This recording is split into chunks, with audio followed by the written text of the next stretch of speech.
ครับวันนี้เรามาศึกษาภาษาล้านนากันต่อนะครับมาโดยจากการอ่านแต่แป๊บยานะครับ ที่ปุ่นเขียนมา400-500 ปีแล้วนะครับเห็นไหมครับก่อนที่เราจะไปนั่นน่ะไปหาแต่แป๊บยานะเราต้องรู้คนนะว่ามันมาจากไหนอย่างใดนะครับเห็นไหมครับเริ่มเก้าเง่าของอืมภาษาล้านนาเนี่ยเห็นไหมเอาอู้ถึงว่าเอาต้นๆน่ะยุคต้นๆนะครับ เอานับตั้งแต่เอาพ่อขุนรามก่อนเนาะพ่อขุนรามคำแหงเนี่ยเพิ่นสร้างอักษรขึ้นมานะครับประมาณก็ก่อนภาษาละนายน้อยแล้วก็ ก็คืออย่างไรล่ะครับ เมื่อเพิ่นสร้างขึ้นมาแล้วก็มันเป็นเก้าเง่าของภาษาไทยเนาะครับก็ไปล่องไปทางใต้พุ่นนะครับมาล่องมาทางเหนือนี่ก็ขึ้นเหนือมาก็มาเห็นไหมก็มีสมณะเถระองค์หนึ่งนะครับเพิ่นก็มาขึ้นมาทางเหนือมาเผยแพร่อักษรพระขามนะมาถึงอืมวัดพะยืนละปูนเนาะครับเพิ่นก็สร้างลักษิลาจารึกไว้ให้นะฮะไปพอนะครับลักษิลาจารึกที่เมืองละปูนนั่นนะครับเห็นไหมวัดพะยืนนะครับเห็นไหมอืมวัดพะยืนเมืองละปูนนะครับมันมีลักษิลาจารึกตัวพระขามอยู่นั่นนะครับ แล้วก็เลยมาจากนั้นปี2 ปี3 ปีมัวแล้วก็มาก็เลยมาถึงเชียงใหม่นะครับมาถึงวัดเชียงมั่นก็สลักเป็นตัวเสือพระคามแถมครับมาที่มันวัดเชียงมั่นนะเราไปพอนะครับวัดเชียงมั่นเชียงใหม่นะครับเห็นไหมอ่าอันลักษิลาจารึกเพิ่นมีอยู่นั่นน่ะก็ถือว่าสมัยนั้นยังบ่มีกะคะกะกะงะเด้อเนอะตัวเมืองเฮายังบ่มีเด้อนะครับเห็นไหม ถ้ามีแล้วเพิ่นยังบ่จ่ายหรอกครับเห็นไหมเมื่อประมาณหลังจากนั้นแถมสักหน่อยใช่ไหมประมาณปี19กว่าๆเนี่ยเห็นไหมพระนั้นเพิ่นมีสังฆายนาอ่าสังฆายนาพระไตรปิฎกอะครับเห็นไหมสมัยอันหยังพระอืมพระเจ้าอันหยังโดยสมัยเจ้าจิโลกราชก็ไว้ได้นะเห็นไหมอ่า ก็เพิ่นยังอ่าบันทึกไว้เป็นตัวอักษรพม่านะเอาละแล้วก็ตัว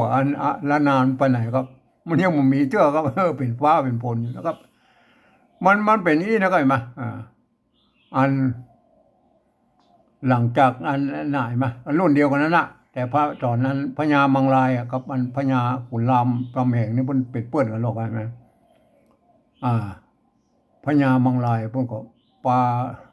พวกพลแล้วลีมาก็อย่างน้อยก็40,000-50,000คนแล้วก็เอามาตีเมืองละปูนเนี่ยตีเมืองละปูนน่ะสมัยอันนั้นก็เป็นพญายีบาเนาะของเมืองละปูนนะอ่าตีเมืองละมูลแตกแล้วเรียบร้อยแล้วก็เพิ่นก็ไปสร้างเมืองเวียงกุมกามเหนือจากละปูนไปเต็ม12-15 กิโล20 กิโลก็โมได้มาประมาณน่ะที่แถวสารปีน่ะอ่าก็สร้างเมืองกุมกามไว้หั่นเหมือนนักแกนะเคยมาสร้างมาดักดีดัก12 ปีน้ำท่วมเอาละอยู่มได้แล้วครับน้ำมันท่วมก็เลยย้ายไปอยู่ปูนนะก็ว่าแน่มาอ่าอันเมืองเชียงใหม่ปัจจุบันเนี่ยนะครับเห็นไหมเห็นไหมไปสร้างเมืองที่หันกำมาเห็นไหมก็ย้ายไปอยู่ปุ่นนะครับเห็นไหมพญามังลายเพิ่นก็หันนะครับตัวหนังสือมอนน่ะอันตัวหนังสือมอนนี่มันมีอยู่ที่พิพิธภัณฑ์ของพิพิธภัณฑ์ของละปูนนะครับเห็นไหมพิพัฒน์ไปพอได้นะครับลักษิลาจารึกของมอญเจ้ามอญเพิ่นอยู่นะเป็นตัวหนังสือมอนนะครับเห็นไหมโอเคนะครับ ของพ่อขุนรามคำแหงนี่เปิ้นทำอักษรมาก็ต้นฉบับมันเป็นอักษรขอมนะครับเห็นไหมมันมาจากอักษรขอมมันมาที่มามันเหมือนกันนะครับ ของล้านนาของเฮานี่มันไปหันที่มอญมาแล้วก็ตอนนั้นก็ยังไม่ได้สร้างเลยนะครับเห็นไหมหลังจากเอ่อพญามังรายมาก็ยังไม่ได้สร้างแต่ปัญหาละโจงสื่อมอญเป็นอย่างนั้นโอเคนะครับ ก็คงจะเป็นนักปราชญ์รุ่นนั้นนะครับก็ก้อยก้อยเลาะก้อยอย่างออกมาตรงสื่อมอนนะครับออกมาเป็นอันกะขะงะนะครับเห็นไหมกว่าจะมันโผล่ได้นะครับมา19นี่มันยังมาโผล่ได้นะครับ18มันสมัยอันพ่อขุนรามคำแหงสมัยพญาเมงรายแล้วก็19พญาสมัยพญาอันไตรโลกกิโลกราชกิเลสก็บ่มีแล้วนะครับมันมาโผล่เพนะครับมาโผล่อันที่เป็นหลักฐานได้ก็นี่เห็นไหมอันเนี้ยเอาไปก่อนแล้วเนี่ยก็คือลักศิลาจารึกที่วัดจังกำเมืองน่านนะที่บันทึกไว้นะเป็นตัวหนังสือละนาเนี่ยมันตัวหนังสือละนาเนี่ยมันจะเป็นมันมาจากมอญนะครับเห็นไหมพื้นฐานมาจากมอญก็คือที่บนสลักมันเนี่ยเห็นไหมมันจะเหมือนแป๊บเหมือนซาลาเปาโค้งไปโค้งมามันเหมือนพระขามนะครับเห็นไหมอันนี้มันเปิ้นอันเรียนแบบจากอันตัวหนังสือมอญมานะครับเอาละเห็นไหมก็ที่มามันเป็นอย่างนี้นะครับ อันนี้ผมก็ถือว่าเป็นเงาของภาษาละนาละเพราะมันบ่มีหลักฐานที่ไหนที่มันเลิกกว่านี้นะครับอันนี้2092นะครับเห็นไหมมาถึงประเดี๋ยวมันอย่าง2569ก็ประมาณ500 กว่าปีเกือบ600 ปีเนาะ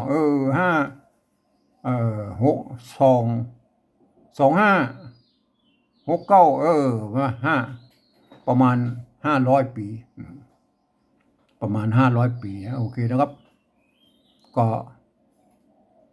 อันนี้มันเป็นหลักฐานใหญ่ไหมเนี่ยนี่ท่านก็หันนั่นได้มาวิธีอันนี้อย่างตัวบะอันนั้นยังไม่กล่าววงกับบาหรือบาเล็งอันนี้มันตัวงะกันเนี่ยเล็งเห็นใช่ไหมเล็งเห็นพระเล็งเห็นอะไรอย่างไหมอันนี้ถ้าอย่าเจ้าใช่ไหมเนี่ยมันเป็นมันมีใบซัดใบอย่างเดียวแล้วก็รูนั้นแห้งใช่ไหมแล้วเป็นใช่ไหมพระเล็งเห็นใช่ไหมเห็นไผว่าเป็นภาษาไทยเป็นมันไม่ใช่ภาษาเมืองมันยังไม่ปรากฏด้วยอันเนี่ยเห็นเนี่ยเห็นอีเหินก็มีแล้วเห็นใช่ไหมเนี่ยเล็งเห็นใช่ไหมมันเป็นอะไรไหมอันนี้สัมบัติสี่ปฏิพระอย่างอัฏฐะอย่างนั้นมั่วโอเคแล้วกันมั้ยตะปิจิตะปิใจญะอย่างนั้นก็ว่าไปนะครับโอเคแล้วกันมั้ยอันนี้ก็เป็นอัน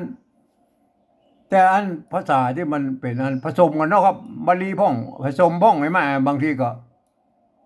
ปรากฏอันภาษาชาวบ้านพ่องอย่างเช่นเห็นมั้ยพระญาไก่ยังมีเห็นมั้ยไก่เสวยอย่าเห็นไหม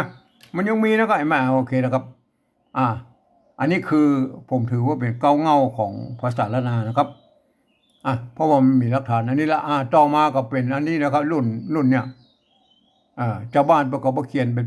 อันแต่แป๊บยานะครับเห็นไหมเป็นแต่แป๊บยานะรุ่นนี้ก็ยังบ่มีไม่เยาะไม่ขอจ้างนะครับเห็นไหมก็ไม่เอกไม่โทนะเห็นไหมอย่างเงี้ยเห็นไหมโฮมมันมีไม่เยาะนะครับแต่ต้องอ่านว่าโฮมผ้าโฮมผ้าไว้ออกแลเนี่ยผ้าผ้าก็ว่าอย่างไรเนี่ยแพ้วบดกับน้ำนึ่งเห็นไหมเนี่ยนึ่งไม่กือสมัยนั้นเป็นอันเดียวกันนะเห็นไหมนึ่งเนี่ยมันเพิ่นก็เขียนเป็นป๋อมเป็นป๋อมเป็นน้ำเป็นป๋อมโอเคนะครับอันนี้คืออันที่เราจะอ่านวันนี้ล่ะแต่ก็แบ่งไปเป็นบรรทัดเนาะครับเดี๋ยวก่อนอันรุ่นนั้นมันยังไม่มีไม่เอกไม่โทคือไม่เยาะมันก็จังนะครับเห็นไหมแต่อันที่มันเริ่มมีไม้เยาะไม่ขอจ้างมาก็เริ่มเมื่อสมัยอัน150 ปีลงมาเนี่ยเห็นไหมฝรั่งมาฆ่าบนมาก้าไม้ที่อันเชียงเหมืออันทางภาคเหนือเขาเนี่ยเพิ่นตั้งบริษัทบ่อเนียวนะครับมาก้าไม้บริษัทปลักไม้เนี่ยเพิ่นก็จะต้องทำสัญญากับอัน เจ้าหลวงต่างๆนะครับว่าพวกอย่างเท่าใดอย่าพวกก็ศึกษาภาษาละนาไว้นะครับแล้วพวกก็แกะมาเป็นอันตัวพิมพ์ไหนมาลงไหมลงไว้แท่นพิมพ์ของอันไหนมาเป็นสร้างโฮงพิมพ์ไว้ไอโฮงพิมพ์ของฝรั่งนะครับเห็นไหมแล้วก็อันรุ่นหลังๆมาก็หลังนี่ป้นเลิกไปแล้วพวกก็ขายอันป้นเลี้ยงเมืองใจนะครับเห็นไหมต่อมาเนี่ย40-50 ปีแล้วนะครับเห็นไหมไอรุ่นนี้มันจะเริ่มมีอันโทษทีมันจะเริ่มมีไม้เหาะไม้ซัดไม่ขอจ้างนั่นแหละแต่รุ่นนี้มันยังเป็นไม้ซัดอยู่2 ซัดเห็นไหมอย่างเงี้ยเห็นไหมไม้เหาะใส่กันอันนั่งเห็นไหมนั่งเห็นไหมเนี่ยเห็นไหมไอ้2 ซัดเห็นไหมซัดแรกเป็นไม้พัดซัด2เป็นไม้ขอจ้างตั้งเห็นไหมเนี่ยถ้าเป็นอันอักษรสูงตั้งเห็นไหมถ้าเป็นอักษรต่ำตัวก้าเนี่ยเก้าเจ๋งตีไหมเห็นไหม2 ซัด2 ซัดเห็นไหมอันนี้ถ้าเป็น2 ซัดนี่ถ้าเป็นอักษรสูงเงาเห็นไหมอันเก้าเงาเห็นไหมเงาเสียงตั้งเนี่ยเงาตั้งเสียงโทเมืองนะครับโทเห็นไหมโอเคแล้วครับอันนี้เริ่มมีแล้วนะครับเห็นไหมหลังจากนั้นมาก็เจ้าบ้านที่จะเขียนมาพวกก็เขียนแบบของอันโฮงพิมพ์นี่มานะครับก็อันเดียวนี่ก็ครบเครื่องกันละโอเคนะครับวันนี้เราจะไป วันนี้เราจะไปอ่านอันเป็นอัน เท่าดีเป็นอัน iPad ตะกี้ละเป็นอันหน้าที่2นะที่ถ่ายมานะครับเห็นไหมมันก็บ่อันอย่าง มันก็บ่ต่อเนื่องกันนะครับเพียงแต่ว่ามันเพียงแต่ว่ามันอันโทษทีเพียงแต่ว่ามันอันอย่างว่ามันก็เอามาเอาอ่านได้ก็พอโอเคนะครับเห็นไหมโทษทีปรับหน่อยเอาละเอาวันนี้เราจะอ่านต่อบรรทัดแรกของหน้าที่2นะครับมาที่ได้มาเนี่ยเห็นไหมอันนี้เป็นภาษาที่มันยังไม่มีไม่ ไม่เยาะไม่ขอจ้างเด่นนะครับ ท่านต้องอ่านไปตามนั้นนะครับแม่เห็นไหมไม่ไก่ตัวบะเนี่ยไม่ไก่ตัวบะอ่านว่าใบอ่านว่าใบอ่านว่าใบ ใบเสียงสมัญเนาะ ทำหน้าที่เป็นอันตัวบะเป็นอักษรกลางนะครับใบทำหน้าอันเสียงสมัญทำหน้าที่เป็นอันอักษรต่ำ ถ้าเป็นใบทำหน้าที่เป็นอักษรสูง โอเคมันทำหน้าที่ได้2 อย่างเลยโอเคแล้วอันนี้ใบโอเคนะอันนี้ตัวพระไม่ซัดตัวกะเห็นไหมสะกดด้วยตัวกะอ่านว่าพักนะครับพักอันนี้มันเป็นเสียงจัตวาแล้วก็พักเห็นไหมพักอันนี้อู้ถึงอัน อู้ถึงสำเนียงของไต้หวันนะครับถ้าเป็นไต้ลือปนออกเป็นเสียงตีนะครับเป็นพักนะครับพักพักพม เอาละเอาอู้ถึงสำเนียงของไต้หวันนะครับพักเสียงจัตวานะครับอันนี้ก็ตัวพระไม่กำเห็นไหมผำใบพักผำ เป็นยาใบพักผำนะครับใบพักผำก็เป็นยานะครับเป็นยา เอาละต่อไปแล้วก็ต่อไปแล้วก็ต่อไปมากตัวมะไม่กาไม่ซัดตัวมะไม่กาไม่ซัดไม่ใช่ม้านะครับไม่ใช่ม้า ตัวไม้ซัดในกรณีนี้อันทำหน้าที่เป็นไม้กักครับไม้กักก็คือแทนตัวกะสะกดอยู่ทั้งรูปนี้อ่านว่ามากนะครับมาก อ่านมามากใช่ไหมอันนี้ตัวทะไม่กือใช่ไหมไม่กือของบนเนี่ยก็คือไม้2ไม้กี้นั่นแหละเอาไม้กี้นั่นแหละแล้วเอาไม้2น้อยไปตวัดไว้ตรงกลางนั้น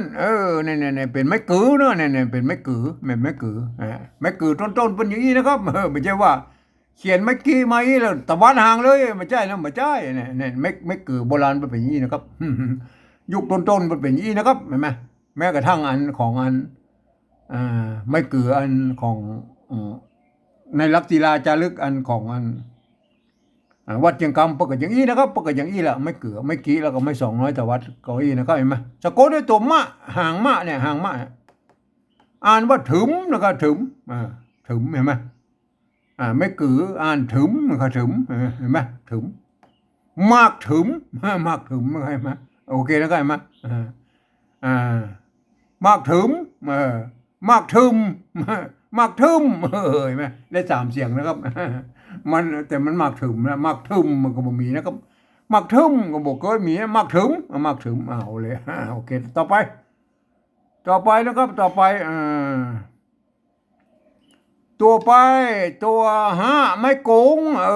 ตัวว่าไอ้นี่คือไม่กลัวละไม่กลัวใช่ไหมไม่กลัวบนปีปีใช่ไหม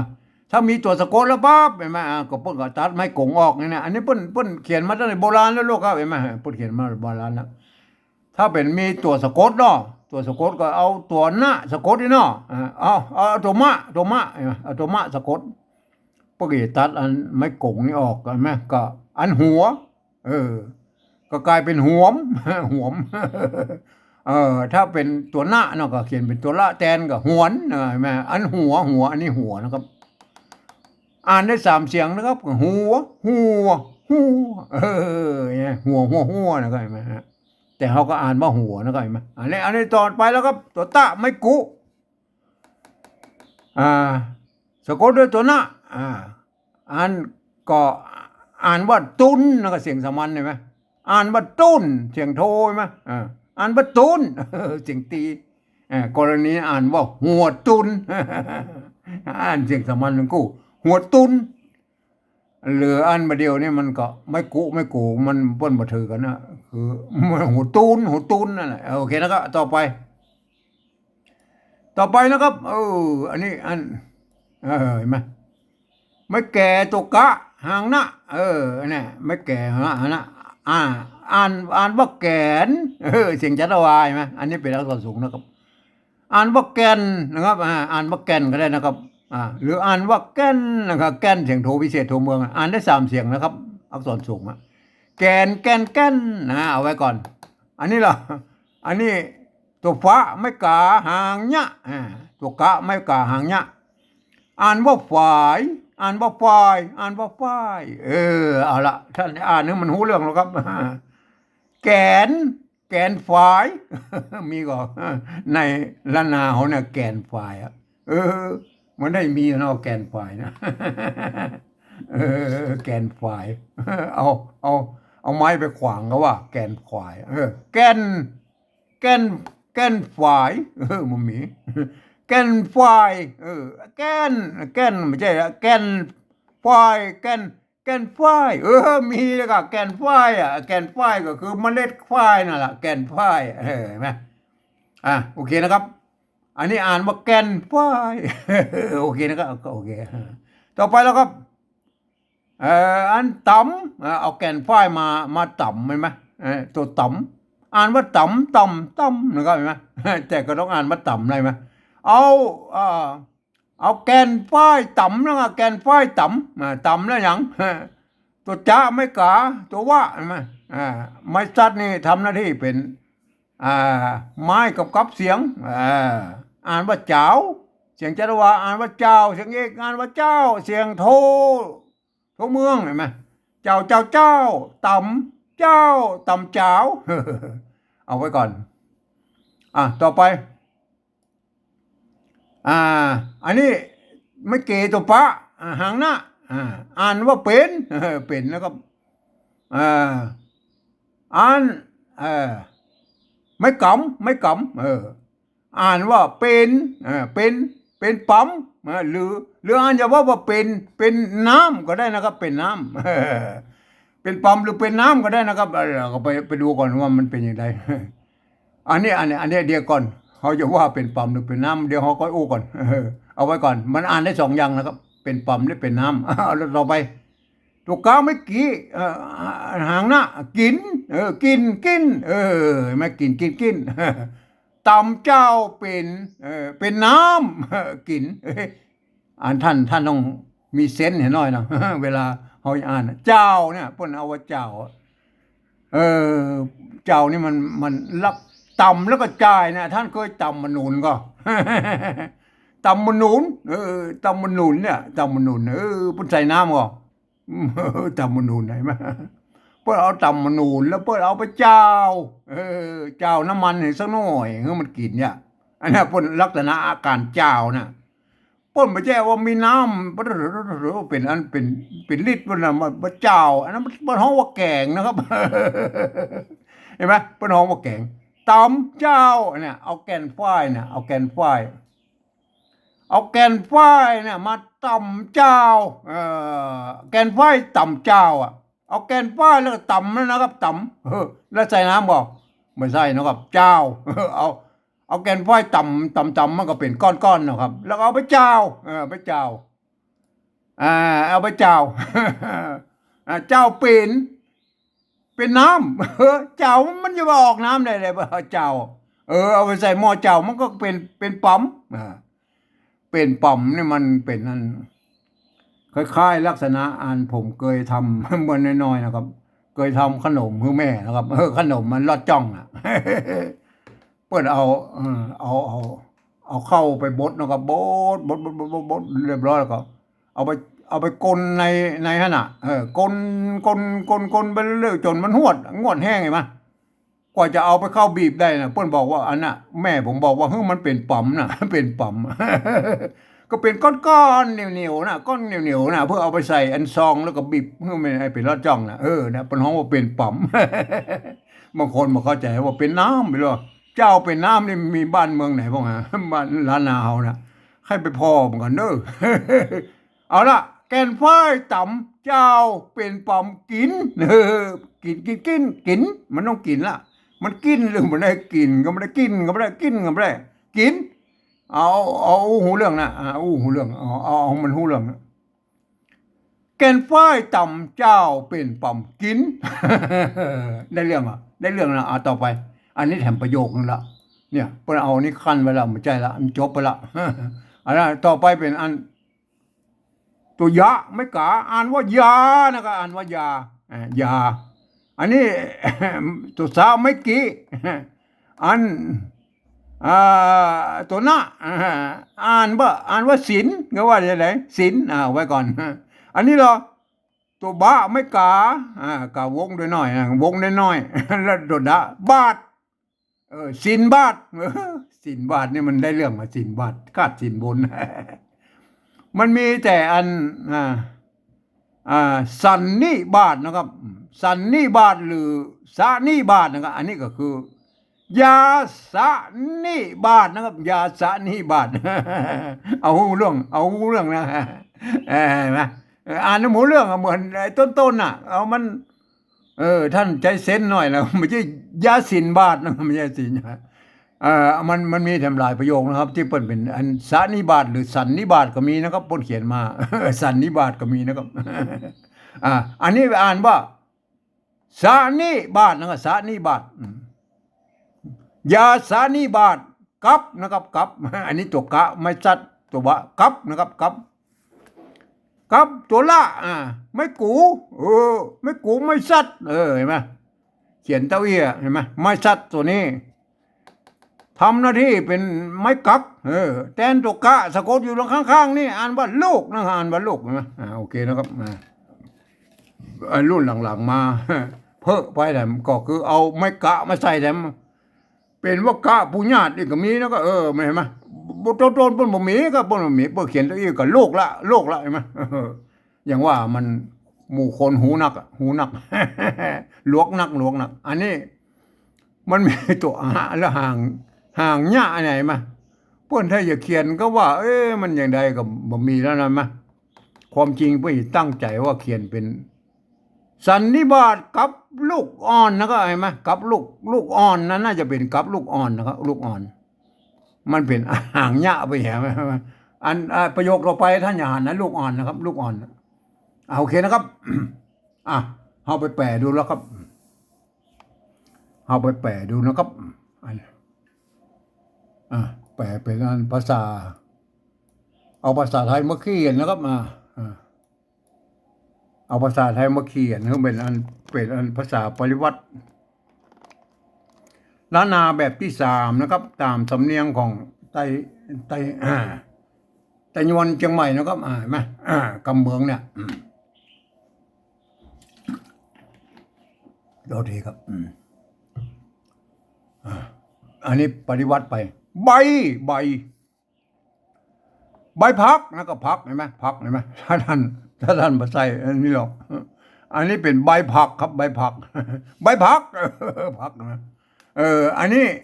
ผำนี่ผำแล้วเห็นไหมผำแล้วมันไม่ใส่ไม้จันวาบนใบผักผำใบผักผำเอาละต่อไปนะได้ใบผักผำแล้วมากถึมอันนี้ก็ตรงตัวแล้วมากถึมเอาละแล้วหัวตุนหัวตุนหรือหัวประเดี๋ยวมันเบิ้ลเป็นหัวตูนนะครับหัวตูนมันเป็นต้นตูนนะครับหัวตูนนะหัวตูนตูนนี่มันจะไม่มันเป็นหัวแล้วก็หัวตูนมันจะเป็นหัวแล้วก็เป็นเพื่อจะว่ากินเอาก้านมาแกงใส่ป่านะหัวตูนต่อไปแก่นฝ้ายนะครับแก่นฝ้ายนะครับฝ้ายนี่มันเสียงโทเมืองแล้วครับ โทเมืองโทพิเศษมาถ้าเฮามาใส่จุดอีกแล้วครับฝ้ายนะครับฝ้าย แก่นฝ้าย สำเนียงของไตยวนล้านนาพุ่นฝ้ายนะครับฝ้ายแก่นฝ้ายมันสูงแบบหน่อยแล้วก็ผมเอาจุดไว้ประดับอีกนะครับโอ้ยว่าอันนี้มันเสียงโทเมืองนะครับแก่นฝ้ายนะครับเห็นไหมเข้าใจไว้นะครับต่อไปตำเห็นไหมถ้าท่านมาใส่ไม่จะระวายหรอตำตำกับตำเห็นไหมเอาตามสำเนียงของไตยวนนะครับตำเจ้าเป็นปั๊มเป็นปั๊ม เป็นปั๊มกินก็เป็นปั๊มก็คืออารมณ์กุ้มก้ำเห็นไหมเป็นอารมณ์รูปรับมาให้มันเป็นยุบน้ำมันมาแห้งเกิน หมอกบีบได้นะนิ่มมันเป็นปั๊มมองว่าเป็นปั๊มเอาละท่านก็ไปพิจารณานะครับบางทีกับอ่านเป็นน้ำก็ได้แต่มันบริบทเนี่ยมันไม่ใช่มันไม่ใช่โอเคนะครับต่อไปนะครับยาอันนี้ยาใช่ไหมอันนี้เป็นยานะครับยาเนี่ยต้องเปิ้นยืมอย คนเฒ่าเปิ้นยืมอย มายืมเป็นตัวยานี่คือออกเสียงยอยักษ์ไทยนะก็ยานะก็ยาใช่ไหมถ้าบ่ใส่อันนี้หรอกเอาตัวนี่ออกหรอกถ้าอย่าอ่านว่าอะไรเห็นไหมมันต้องอ่านว่าญานะครับมันต้องมาจากตัวญาเห็นไหม